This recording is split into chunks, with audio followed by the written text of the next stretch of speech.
ಇವತ್ತು ರಾಜ್ಯದಲ್ಲಿ ರೈತರ ಸಮಸ್ಯೆ, ರಾಜ್ಯದಲ್ಲಿ ಭೀಕರ ಬರಗಾಲದ ಸಂದರ್ಭದಲ್ಲಿ ಇವತ್ತು 800ಕ್ಕೂ ಹೆಚ್ಚು ರೈತರು ಇವತ್ತು ಆತ್ಮಹತ್ಯೆ ಮಾಡಿಕೊಂಡಿದ್ದಾರೆ.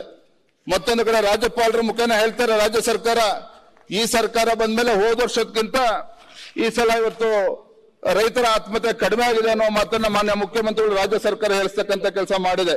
ಇವತ್ತು ರಾಜ್ಯದಲ್ಲಿ ಇವತ್ತು ಸ್ವತಃ ಮುಖ್ಯಮಂತ್ರಿಗಳವರ ಕ್ಷೇತ್ರದಲ್ಲೇ ಹೆಚ್ಚು ಆತ್ಮಹತ್ಯೆ ಆಗಿರ್ತಕ್ಕಂಥದ್ದು ಕೂಡ ನಾವು ನೋಡಿದ್ದೇವೆ. ಮತ್ತೊಂದು ಕಡೆ ಭೀಕರ ಬರಗಾಲದ ಸಂದರ್ಭದಲ್ಲೂ ಸಹ ಇವತ್ತು ಲೋಡ್ ಶೆಡ್ಡಿಂಗ್ ವಿಚಾರದಲ್ಲಿ ಇವತ್ತು ಪಾಪ ರೈತರು ಪರದಾಡ್ತಾ ಇದ್ದಾರೆ. ತನ್ನ ಪಂಪ್ ಸೆಟ್ಗಳನ್ನು ಉಪಯೋಗಿಸಿಕೊಂಡು ರೈತ ತನ್ನ ಬೆಳೆದಂತ ಬೆಳೆಗೆ ಉಳಿಸ್ಕೋಬೇಕು ಅಂತಕ್ಕಂಥ ಪರದಾಡ್ತಾ ಇದ್ರೆ ಇವತ್ತು ಅದಕ್ಕೂ ಸಹ ಇವತ್ತು ವಿದ್ಯುತ್ ಅನ್ನ ಸರಿಯಾಗಿ ಕೊಡದೇನೆ ಇವತ್ತು ಕಲ್ಲಾಗ್ತಕ್ಕಂಥ ಕೆಲಸ ಇವತ್ತು ರಾಜ್ಯ ಸರ್ಕಾರ ಮಾಡಿರ್ತಕ್ಕಂಥದ್ದು ಕೂಡ ನಾವು ನೋಡ್ತಾ ಇದ್ದೇವೆ. ಮತ್ತೊಂದು ಕಡೆ ರೈತರ ಪರವಾಗಿರ್ತಕ್ಕಂಥ ಸರ್ಕಾರ ಅಂತ ಹೇಳ್ತಕ್ಕಂಥ ಇಂದಿನ ಕಾಂಗ್ರೆಸ್ ಸರ್ಕಾರ ಒಂದು ಕಡೆ ಹಾಲಿನ ಬೆಲೆನ ಜಾಸ್ತಿ ಮಾಡ್ತಾರೆ, ಆದ್ರೆ ಮತ್ತೊಂದು ಕಡೆ ಡೈರಿ ಇವತ್ತು ರೈತರಿಗೆ ಪ್ರೋತ್ಸಾಹ ಧನ ಏನು ಹಿಂದೆ ಭಾರತೀಯ ಜನತಾ ಪಾರ್ಟಿ ಸರ್ಕಾರ ಇದ್ದಾಗ ಇವತ್ತು ಹೈನುಗಾರಿಕೆಗೆ ಒಂದು ಶಕ್ತಿನ ತುಂಬಬೇಕು ಅಂತೇಳಿ ಪ್ರೋತ್ಸಾಹ ಧನವನ್ನ ಕೊಡ್ತಾ ಇದ್ರು, ಅದನ್ನು ಕೂಡ ಇವತ್ತು ಕಡಿತ ಮಾಡಿರ್ತಕ್ಕಂಥದ್ದು ಮಾನ್ಯ ಸಭಾಧ್ಯಕ್ಷ ನಾವು ನೋಡ್ತಾ ಇದ್ದೇವೆ. ಒಂದು ಕಡೆ ಗ್ರಾಹಕರಿಗೆ ಬೆಲೆ ಏರಿಕೆ ಶಾಕ್ ನೀಡಿದ್ರೆ, ಮತ್ತೊಂದು ಕಡೆ ಹೈನುಗಾರಿಕೆಗೆ ತಮ್ಮ ಸರ್ಕಾರ ಅಧಿಕಾರಕ್ಕೆ ಬಂದ್ರೆ 5 ರಿಂದ 7 ರೂಪಾಯಿ ಹೆಚ್ಚಿಸ್ತೇವೆ ಅಂತೇಳಿ ಕಾಂಗ್ರೆಸ್ ಸರ್ಕಾರ ಚುನಾವಣೆ ಸಂದರ್ಭದಲ್ಲಿ ಭರವಸೆನ ಕೊಟ್ಟಿದ್ರು. ಅದ್ಯಾವುದೂ ಕೂಡ ಈಡೇರಿಲ್ಲ ಅಂತಕ್ಕಂಥದ್ದು ಕಟು ಸತ್ಯ ಅನ್ನೋ ಮಾತನ್ನ ಸಂದರ್ಭದಲ್ಲಿ ಹೇಳಕ್ಕೆ ಇಚ್ಛೆ ಪಡ್ತೇನೆ. ಇವತ್ತು ರೈತರ ಆತ್ಮಹತ್ಯೆ ಬಗ್ಗೆ ಸಾಕಷ್ಟು ಚರ್ಚೆ ಆಗ್ತಾ ಇದೆ. ರೈತರ ಆತ್ಮಹತ್ಯೆ ಇದೇನು ಈ ಸರ್ಕಾರದಲ್ಲಿ ಬಂದಾಗ ಆಗಿದೆ, ಹಿಂದೆ ಆಗೇ ಇಲ್ಲ ಅನ್ನೋ ಮಾತು ನಾನೇನು ಹೇಳ್ತಾ ಇಲ್ಲ.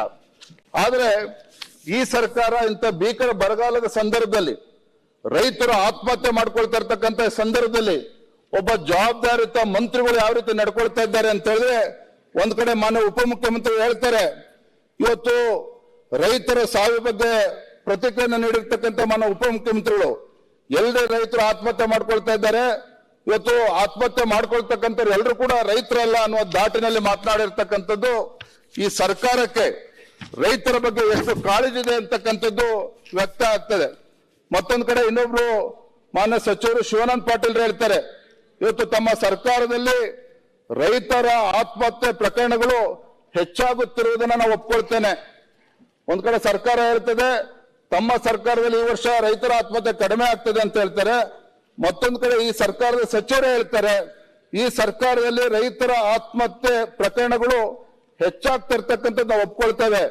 ಆದರೆ ಮೃತ ರೈತರ ಕುಟುಂಬಗಳಿಗೆ ಕಾಂಗ್ರೆಸ್ ಸರ್ಕಾರವು ಹೆಚ್ಚಿನ ಪರಿಹಾರವನ್ನ ನೀಡುತ್ತಿರುವುದರಿಂದ ರೈತರು ಆತ್ಮಹತ್ಯೆ ಮಾಡ್ಕೊಳ್ತಿದ್ದಾರೆ ಅನ್ನೋ ಮಾತನ್ನ ಒಬ್ಬ ಜವಾಬ್ದಾರಿತ ಸಚಿವರು ಈ ಮಾತನ್ನ ಹೇಳ್ತಾರೆ. ಅಂದ್ರೆ ಎಲ್ಲೋ ಒಂದ್ ಕಡೆ ರಾಜ್ಯದ ರೈತರ ಹಿತವನ್ನ ಕಾಪಾಡೋದ್ರಲ್ಲಿ ವಿಫಲ ಆಗಿರ್ತಕ್ಕಂಥ ರಾಜ್ಯ ಸರ್ಕಾರ, ಮತ್ತೊಂದು ಕಡೆ ಈ ಮಂತ್ರಿಗಳ ಒಂದು ಬೇಜವಾಬ್ದಾರಿ ಹೇಳಿಕೆ ಇವತ್ತು ಯಾವ ರೀತಿ ರೈತರ ಮೇಲೆ ಪರಿಣಾಮ ಬೀರ್ತಿದೆ ಅಂತಕ್ಕಂಥದ್ದು ಕೂಡ ರಾಜ್ಯ ಸರ್ಕಾರ ಇವತ್ತು ಆಲೋಚನೆ ಮಾಡಬೇಕಾಗಿದೆ. ಇವತ್ತು ಕೃಷಿ ಸಾಲ ಮನ್ನಾಕ್ಕಾಗಿ ರೈತದಲ್ಲಿ ಬರಗಾಲ ಬರಲಿ ಅಂತ ಬಯಸ್ತಾರೆ ಅನ್ನೋ ಮಾತನ್ನು ಕೂಡ ಮಾನ್ಯ ಸಚಿವರು ಹೇಳಿರ್ತಕ್ಕಂಥದ್ದು ನಿಜವಾಗ್ಲೂ ಕೂಡ ಇದು ಇವರ ಹೇಳಿಕೆಗಳೇ ಒಂದು ಕಡೆ ರೈತರಿಗೆ ಅವಮಾನ ಮಾಡ್ತಕ್ಕಂಥದ್ದು, ಮತ್ತೊಂದು ಕಡೆ ಇವರು ಯಾಕೆ ರೈತರ ವಿಚಾರದಲ್ಲಿ ಸರ್ಕಾರ ಅವರ ಧೋರಣೆ ಆಗಿದೆ ಅಂತಕ್ಕಂಥದ್ದು ಮೇಲ್ನೋಟಕ್ಕೆ ಗೊತ್ತಾಗ್ತದೆ. ಮಾನ್ಯ ಸಭಾಧ್ಯಕ್ಷರೇ, ಇವತ್ತು ರೈತರ ಬಗ್ಗೆ ಅಷ್ಟೊಂದು ಆಸಕ್ತಿ ಇದ್ರೆ ಡೆಲ್ಲಿ ಬಾರ್ಡರ್ ಅಲ್ಲಿ ರೈತರು ನಿಂತಿದಾರಲ್ಲ, ಅದ್ರ ಬಗ್ಗೆ ನಿಮ್ ಕೇಂದ್ರ ಸರ್ಕಾರಕ್ಕೆ ಯಾಕೆ ಹೇಳ್ಬಾರ್ದು? ರೈತರ ಬಗ್ಗೆ ಅಷ್ಟೊಂದು ಆಸಕ್ತಿ ಇದೆಯಲ್ಲ, ಕೇಂದ್ರ ಸರ್ಕಾರಕ್ಕೆ ಹೇಳಿ. ಅಲ್ಲಿ ಅಷ್ಟೊಂದು ರೈತರು ಡೆಲ್ಲಿ ಬಾರ್ಡರ್ ಅಲ್ಲಿ ನಿಂತಿದಾರಲ್ಲ, ಡೆಲ್ಲಿ ಬಾರ್ಡರ್ ಮಾಡಿರೋದು ನಿಮ್ ಕೇಂದ್ರ ಸರ್ಕಾರ ಅಲ್ವಾ? ಅದು ಎಲೆಕ್ಷನ್ ಹೋಗಿದ್ದಾರೆ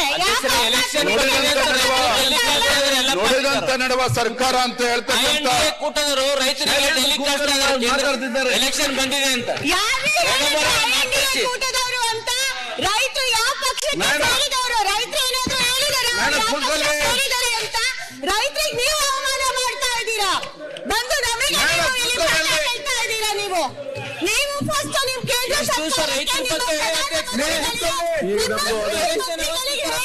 ಅಲ್ಲಿ ಏನು ರೈತರು ಬಾರ್ಡರ್ ಅಲ್ಲಿ ನಿಂತಿದ್ದಾರೆ ಅವರ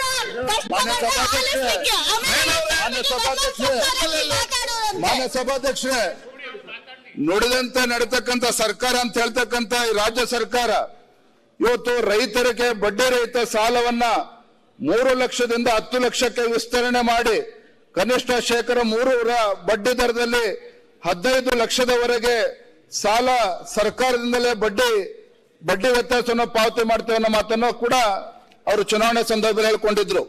ಇವತ್ತು ಕೃಷಿ ಆಧಾರಿತ ಗ್ರಾಮೀಣ ಉದ್ಯಮಗಳ ಉತ್ತೇಜನಕ್ಕೆ 200 ಕೋಟಿ ಹೂಡಿಕೆಯನ್ನ ಮಾಡ್ತೇವೆ ಅಂತ ಹೇಳಿ ಈ ರಾಜ್ಯ ಸರ್ಕಾರ ಮಾನ್ಯ ಮುಖ್ಯಮಂತ್ರಿಗಳು ಚುನಾವಣೆ ಸಂದರ್ಭದಲ್ಲಿ ಹೇಳ್ಕೊಂಡಿದ್ರು. ಇವತ್ತು ಸಾವಯವ ಸರ್ಕಾರದ ಯೋಜನೆ ಸಾವಯವ ಕೃಷಿಗೆ ಇವತ್ತು 2,000 ಕೋಟಿಯನ್ನ ಹೂಡಿಕೆ ಮಾಡ್ತೇವೆ ಅಂತ ಹೇಳಿ ಇವತ್ತು ಹೇಳಿರ್ತಕ್ಕಂಥದ್ದು ಕೂಡ ನಾನು ಈ ಸಂದರ್ಭದಲ್ಲಿ ಉಲ್ಲೇಖವನ್ನು ಮಾಡೋದಕ್ಕೆ ಇಚ್ಛೆ ಪಡ್ತೇನೆ. ಒಟ್ಟಾರೆ ಹೇಳೋದಾದ್ರೆ ಇವತ್ತು ಮುಂದಿನ 5 ವರ್ಷಗಳಲ್ಲಿ ಇವತ್ತು ನೀರಾವರಿ ಯೋಜನೆಗೆ ಇವತ್ತು 1.5 ಲಕ್ಷ ಕೋಟಿಯನ್ನ ವಿನಿಯೋಗ ಮಾಡ್ತೇವೆ ಅಂತ ಹೇಳಿ ಇವತ್ತು ಚುನಾವಣೆ ಸಂದರ್ಭದಲ್ಲಿ ಹೇಳಿರ್ತಕ್ಕಂಥ ಈ ಸರ್ಕಾರ ಇವತ್ತು ಎಲ್ಲವನ್ನ ಮರ್ತು ಇವತ್ತು ಕೇವಲ ತಮ್ಮ ಗ್ಯಾರಂಟಿಗಳನ್ನ ತಮ್ಮ ಬೆನ್ನನ್ನ ತಟ್ಕೊಂಡು ಇವತ್ತು ರಾಜ್ಯದಲ್ಲಿ ಯಾವುದೇ ಒಂದು ಅಭಿವೃದ್ಧಿಯನ್ನ ಮಾಡ್ದೇನೆ ಇವತ್ತು ಇಡೀ ರಾಜ್ಯಕ್ಕೆ ಇವತ್ತು ಅನ್ಯಾಯ ಮಾಡ್ತಾ ಇರ್ತಕ್ಕಂಥದ್ದು ಕೂಡ ನಾವು ನೋಡ್ತಾ ಇದ್ದೇವೆ. ನ್ಯೂಸ್ ಫಸ್ಟ್ ನಿರ್ಭೀತಿಯಿಂದ ನಿಮ್ಮ ಪರವಾಗಿ.